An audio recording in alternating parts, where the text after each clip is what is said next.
என்ன சமைச்சிட்டு இருக்கீங்க?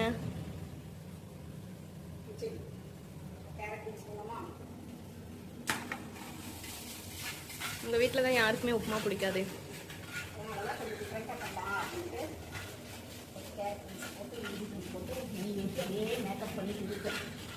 வீட்டில் இருக்கால ஏமாத்திட்டு இருக்கீங்க. எல்லாத்தையுமே வந்து போடியா வச்சு ஏமாத்தினா மட்டும்தான் குறைக்க முடியும். இங்க பார்த்து சொல்ல மேக்கப் பண்ணி அது உப்புமா இல்லை கிச்சடி கேரட் பீன்ஸ் எல்லாம் வெந்து வச்சுக்கூடாது. அதனால என்ன பண்ண போறோம், கடைக்கு தேவையான தண்ணி ஊற்றிக்கலாம். வர மாதிரி இல்லாமா அதே ஃபுல்லாக கரெக்டாக பண்ணலாம். அதனால